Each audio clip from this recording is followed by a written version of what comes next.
はい、今日は滝ゴーヤの酢味噌へ紹介していきます。ゴーヤをお刺身のごとく酢味噌でいただく。噛むほどに染み出すだし汁の旨味。酢味噌がね、このゴーヤに合うんですよ。ゴーヤの新しい食べ方提案として、こちらぜひ参考に挑戦してみてください。今日はゴーヤ1本丸ごと、1本 300g。これをね、基準にやっていきます。だし汁で炊きます。汁はですね、醤油、みりん、それから、鰹節、2g2 つで 4g ですね。切り昆布1枚、それから、料理酒、これ日本酒ですが、普通の料理酒、日本酒でもね、全然 OK です。ある方。なんか余ってる方。それか、これね、白ワインになります。どれでも OK。どれでもね、ご自身の好きなやつ選んでください。オーソドックスに料理酒でもいいかなと思います。あれば、白ワインが僕は今日はおすすめです。白ワイン使うと酸味が若干ね、残って、それがね、爽やかな風味。ゴーヤにね、合うんですね。ということで、お酒の方はご自身のお好みのものをご準備してください。そして最後、酢味噌ですね。酢味噌、味噌、砂糖、お酢。これ2対2対1。この簡単比率で、簡単にね、作っていこうかなと思います。その辺もぜひご参考になさってください。それではゴーヤの新しい食べ方提案、早速作っていきます。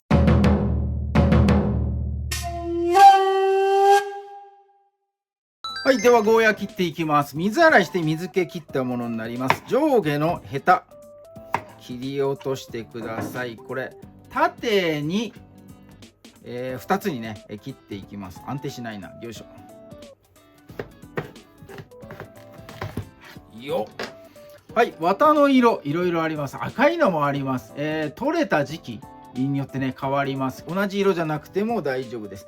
さらに、これ半分に切ってください。よいしょ。中の綿、ついた状態で今日は煮ていきます。はい。これで、ゴーヤの切り下ごしらえ完了になります。はい。じゃあ鍋でだし汁作っていきます。鍋は今切ったゴーヤ、平らに重ならずにこう並びきるサイズの大きさをね、選んでください。ゴーヤは試しに入れましたが、ゴーヤはまだ入れません。先に、だしをね、調合していきます。ベースはお水 400ml です。これ300しかない。よいしょ。100足して、400。そして、よいしょ。料理酒、日本酒、白ワイン何でも OK です。どれか一つだけ選んでもらって、100ml。はい。みりんが大さじで3杯。2、3。そして、醤油。醤油は大さじ2杯。最後、酢味噌をあえて食べるので、塩味はね、ここで無理して入れなくてもいいかなと思います。ちょっとね、味薄めになってます。それから小さじで砂糖。そして、旨味ですね。よいしょ。鰹節。4g 目安です。人弁産のやつだと 4.5 なんで1パックで済むかな。2g のやつだったら2つ入れてください。そして、よいしょ。昆布を入れときます。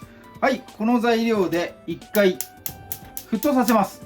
白ワイン、料理酒入れるので、アルコール飛ばすためにね、1回沸騰させます。沸騰させるのが目的なので、強火でやっていきます。はい。激しい沸騰状態。こんな感じで、もう気泡だらけ、をですね、1分程度続けてください。沸騰しただけだとアルコール飛ばないんでね、沸騰状態を1分程度続けてやります。続け終わったら火を止めます。火を止めた後に、この切ったね、ゴーヤを入れていきます。よいしょよいしょ。よいしょよいしょ。よいしょよいしょ。はい、綿のところにね、ちょっとつゆをかけてやって、よいしょ。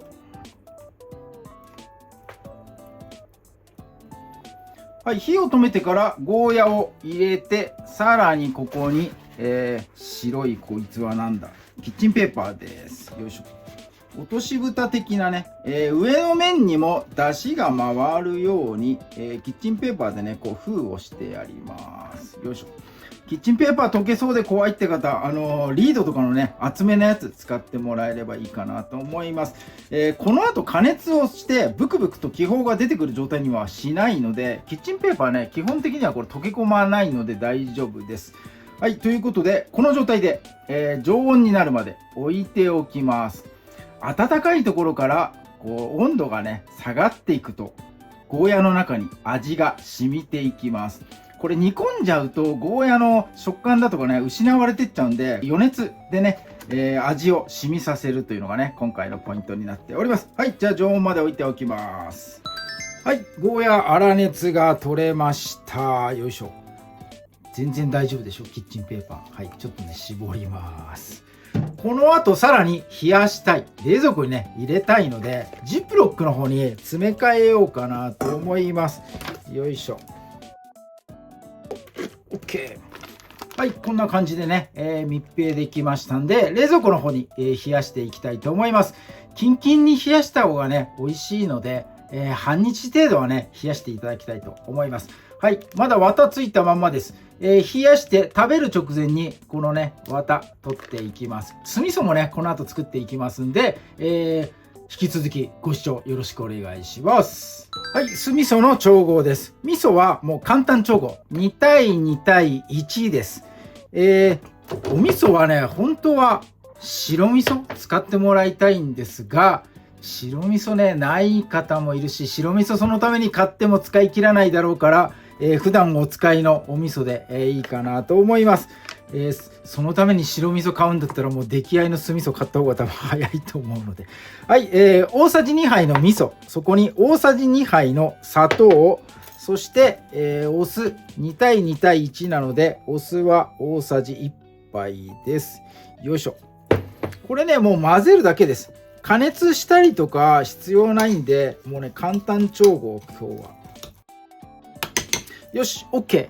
はい、じゃあね、ゴーヤとともにこいつも冷やしておきます。はい、ゴーヤ冷やしてから半日経ちました。半日以上冷やしても大丈夫です。はい、じゃあね、1個取り出していきましょう。よいしょ。いいね。すごい冷えてる。もうキンキンに冷えてる。はい、では、綿、種のところね、取ります。これはざっくりでいいです。ざっくり。綿、少しね、残してもらった方が味染みてる部分が残るのでいいかなと思います。よいしょ。種はさすがにね、ちょっと食べられないんですが、綿は食べられますんで、こんな感じ、残してもらってね、いいかなと思います。はい、では、今日はお刺身。お刺身という風なね、イメージでやってますんで、こう斜めにね、斜めに切っていきましょうか。おお。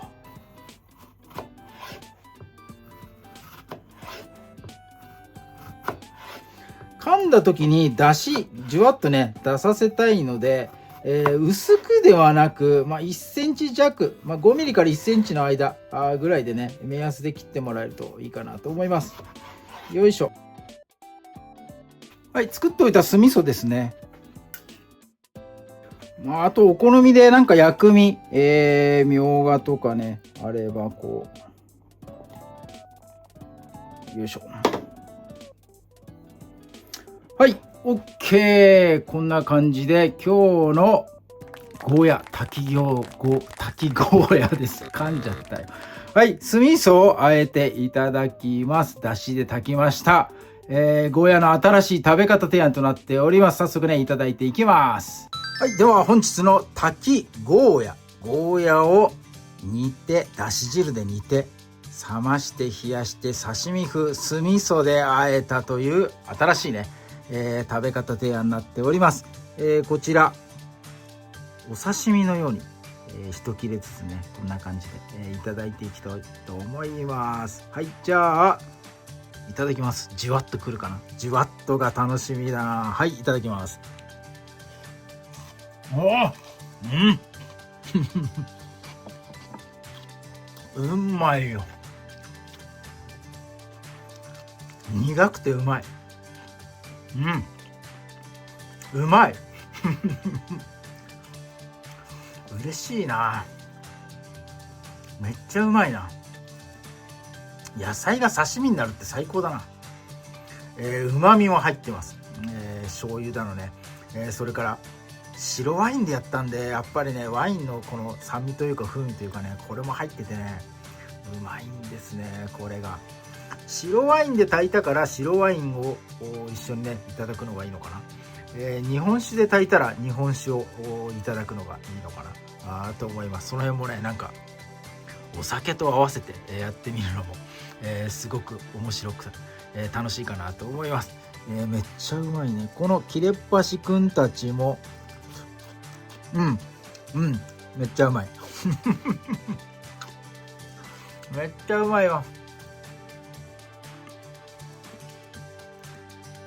ゴーヤ料理のたびにいつも言っておるんですが、苦味を抜くレシピ、これはねあんまり好きじゃないんですね。ゴーヤの魅力は苦味なので、やっぱり苦味を楽しみたい、楽しみたいんですが、青臭みとかえぐみ、これはね抜きたいんですね。苦味を邪魔する成分、これが青臭みとかえぐみなんで、これをねうまく抜くレシピ、これがね今回紹介した炊きレシピじゃないかなと思います。熱いところにねだし汁に入れて、冷めていく段階で味が染みていく、味が染みていくとともにねえぐみとか青臭み、抜けていくかなと思います。苦味がしっかり残っててこうジューシーでね、噛むとだしのうまみがこうじわっと出てくるっていうね、これはまた新しいねゴーヤの食べ方魅力をね発見できると思いますんで、試してみてください。もう酢味噌が合います。とにかく酢味噌と合わせたのもこれも画期的だなと自画自賛しておりますがめっちゃうまい。はい、ということでゴーヤ苦味大好きな人もうぜひやってみてください。絶対うまいです。絶対うまい。八百屋がおすすめする新しい食べ方提案、今日はね紹介させていただきました。今日も動画最後まで見ていただいてありがとうございます。いいね、グッドボタン、チャンネル登録もぜひともよろしくお願いいたします。